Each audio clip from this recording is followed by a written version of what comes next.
இன்றைக்கான வீடியோ தாங்க வந்திருக்கு. வீடியோ வந்து சூப்பராக இருந்துச்சு அப்படின்னு தாங்க சொல்லணும். நம்ம மாறனுக்கும் கண்மணிக்கும் வந்து யுத்தம் வந்து ஆரம்பிச்சிருச்சு அப்படின்னு தாங்க சொல்லணும். 2 பேருமே வந்து நேருக்கு நேர் மோதிக்க ஆரம்பிச்சிட்டாங்க அப்படின்னு தாங்க சொல்லணும். வீடியோ வந்து சூப்பராக இருந்துச்சு. அதெல்லாம் பார்க்குறப்போ சேனலை மட்டும் மறக்காமல் லைக் அண்ட் சப்ஸ்கிரைப் மட்டும் பண்ணிடுங்க. ஃபஸ்ட்டு எடுத்தோடனே வந்து வீட்டில் வந்து நம்ம ராமச்சந்திரனும் வள்ளியும் பேசிக்கிட்டு இருக்கிற மாதிரி தான் காட்டிக்கிட்டு இருக்காங்க. அப்போ வந்து வள்ளி வந்து கேட்காங்க, அண்ணே என்னை ஒதுக்கிட்டேல, புது ஆள் வந்தவனையும் உன் மருமக வந்தவனே என்னை ஒதுக்கிட்டேன். இத்தனை நாளாக வந்து உனக்காக வந்து நான் ஆசையாக சமைச்சு போட்டுக்கிட்டு இருந்தேன். ஆனால் இப்போ வந்து என்னையே வேண்டான்னு சொல்கிறேனே அப்படிங்கிற மாதிரி சொல்கிறாங்க. வள்ளி, எதுக்கு நீ வந்து அதை அப்படி எடுத்துக்கிற? கண்மணி என்ன சொன்னா தெரியுமா? அதாவது அத்தை வந்து ரொம்ப கஷ்டப்படுறாங்க, நானும் கடைக்கு போயிடுறேன், வீராவும் கடைக்கு போயிடுறா, அதனால் அவங்க தனியாக கஷ்டப்பட வேணாம்னு சொல்லி தான் வேலைக்கு ஆள் போட்டாங்கம்மா அப்படிங்கிற மாதிரி சொல்லிக்கிட்டு இருக்காங்க. ஏன்னே நான் அவங்ககிட்ட வந்து சொன்னேன்னா, எனக்கு வந்து சமைக்கிறது கஷ்டமாக இருக்குன்னு உன்ட்ட சொன்னேன்னா, ஏன்னே இப்படியெல்லாம் பண்ணிக்கிட்டு இருக்க? வீரா வந்து எனக்கு ஹெல்ப் பண்ணுவாள் அப்படிங்கிற மாதிரி சொல்லிக்கிட்டு இருக்காங்க. இல்லைம்மா, வீராவுக்கும் வந்து கடையில் நிறைய வேலை இருக்குது இப்போல்லாம், அதனால் அவளும் டயர்டாக இருப்பாள், அதனால தான் சொல்கிறேன் அப்படிங்கிற மாதிரி சொல்கிறாங்க. அண்ணே, இதை நீ சொல்லலை, உன்னோட மருமக இருக்கால, அவள் சொன்னது அதை அப்படியே நீ சொல்கிற, அவ்வளோதான். அவள் டேரெக்டாக சொன்னால் நீ ஒளிச்சு மறைச்சி சொல்லிக்கிட்டு இருக்க. அவள் இனிமேல் வந்து உனக்கு ஒரு ஓரமாக உடங்கிக்கிட, நீ தேவையில்லை அப்படிங்கிற மாதிரி சொல்ல வரா. நீ அதை வந்து பக்குவமாக சொல்கிற, அவ்வளோதானே, சரிண்ணே நான் ஒதுங்கிக்கிறேனே அப்படின்னு சொல்லிட்டு அவங்க வந்து ஒருவருன்னு அந்த இடத்துல வந்து கடந்து போயிடுறாங்க. வள்ளி அப்படின்னு சொல்லி கூப்பிட்றாங்க.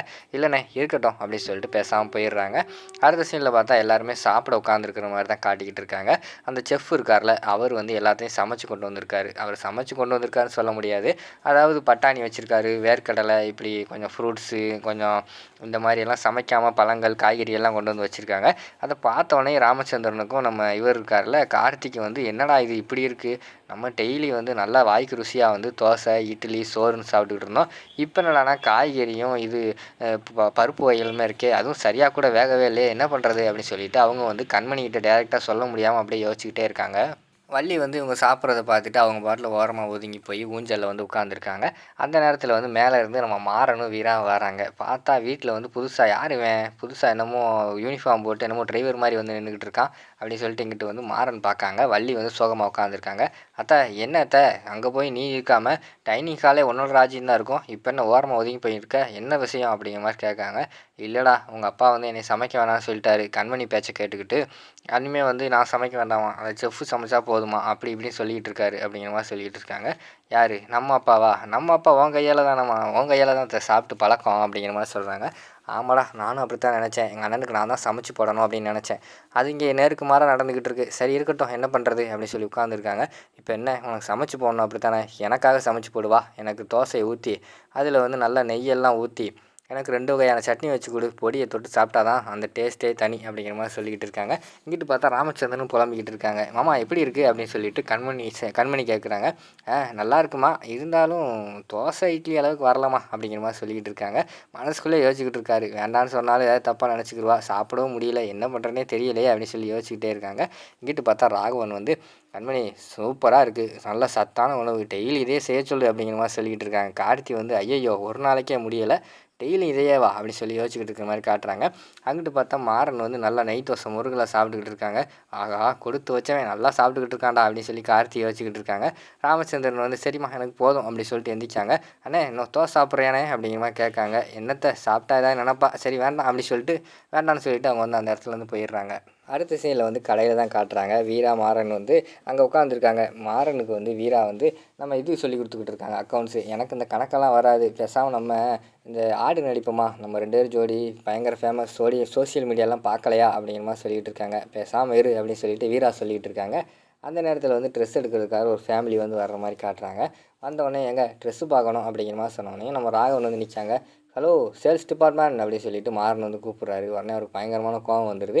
ஆல்ரெடி வந்து கண்மணி வேறு சொல்லி வச்சுருக்காங்கல்ல, பயங்கரமான கோவம் வந்துடுது. கண்மணி திருத்துன்னு முழிக்காங்க. என்னடா அவன் இப்படிலாம் பேசிக்கிட்டு இருக்கானே அப்படின்னு சொல்லிட்டு முழிச்சிக்கிட்டு இருக்காங்க. ட்ரெஸ் எடுக்க ஆள் வந்திருக்காங்க, காட்டுங்க அப்படிங்கிற மாதிரி சொன்னோடனே விறுவிறுன்னு நம்ம அவங்க வந்து ட்ரெஸ்ஸு பார்க்க போகிறாங்க. ராகவனுக்கு வந்து என்ன பேசுறதுன்னே தெரியல, கண்ணில் அப்படியே அந்த கோவம் தெரியுது, அப்படி பார்த்துக்கிட்டு இருக்காரு.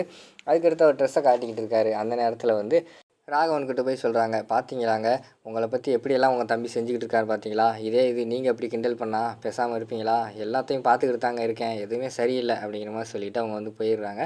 அடுத்து ஒரு பொண்ணு வந்து ட்ரெஸ்ஸை பார்த்துட்டு அது வந்து ட்ரையல் ரூமுக்கு போயிருக்கு. அப்போ வந்து நம்ம கண்மணி வந்து ஒருத்தரை வேலைக்கு சேர்த்தார்ல, அவர் வந்து நைஸாக வந்து அந்த டோர் வழியா வந்து எட்டி பார்க்குற மாரி தான் காட்டிக்கிட்டு இருக்காங்க. அத அந்த பொண்ணு பார்த்துருது. பார்த்தோன்னே எல்லாரும் ஓடியாங்க, "அக்கா, அண்ணே" அப்படின்னு சொல்லிட்டு அந்த ஆளை வந்து இங்க வாயா வாயா அப்படின்னு சொல்லிட்டு கூட்டு வருது. "என்னய்யா இப்படி ஆளெல்லாம் நீங்கள் வேலைக்கு வச்சுருக்கீங்க? இப்படி ஒரு ஆளை வேலைக்கு வச்சா கடை நல்லாவா இருக்கும்? விளங்குமா?" அப்படின்னு திட்ட ஆரம்பிச்சிருது. மாறன் வந்து என்னாச்சுன்னு கேட்டவொடனேயும் இவர் வந்து இப்படி எட்டியெல்லாம் பார்க்குறாரு அப்படின்னு சொல்கிறாங்க. உடனே நம்ம மாறன் வந்து கன்னத்திலே பலார்னு அரைஞ்சிடுறாரு. 3வது அடி அடிக்க போகிறாரு. டக்குன்னு நம்ம ராகவன் வந்து கையை பிடிச்சிடுறாரு. "டேய், எதுக்குடா இப்போ வந்து அவரை அடிச்சுக்கிட்டு இருக்க?" அப்படிங்கிற மாதிரி சொன்னோடனே கண்மணி சொல்கிறாங்க, "ஏங்க, இது வந்து அவர் மேலே உள்ள கோவம் இல்லைங்க, என் மேலே உள்ள கோவம். நான் தானே வேலைக்கு சேர்த்தேன், அதனால தான் இப்படிலாம் பண்ணுறாரு." அப்படிங்கிற மாதிரி சொன்னோடனையும், "ஏய், கண்மணி வந்து முத்தண்ணன் அடித்தோடனே முத்தண்ணங்கிட்ட மன்னிப்பு கேட்க சொன்னல, நீ இப்போ மன்னிப்பு கேளு." அப்படிங்கிற மாதிரி சொல்லிகிட்டு இருக்காங்க. "என்னடா ஓவரா சத்தம் கேட்குது?" அப்படின்னு சொல்லிட்டு வீரா ஒரு பக்கம் மாடியிலேருந்து இறங்கி வர மாதிரி காட்டுறாங்க. "ஏய் ராகவா, என்ன பேசிக்கிட்டு இருக்க? அப்படியெல்லாம் மன்னிப்பு கேட்க முடியாது. அவர் தப்பு பண்ணியிருக்காரு, அதெல்லாம் மன்னிப்பு கேட்க முடியாது." அப்படின்னு சொல்லிட்டு அந்த இடத்துல வந்து நம்ம மாறன் வந்து சொல்லிகிட்டு இருக்காரு.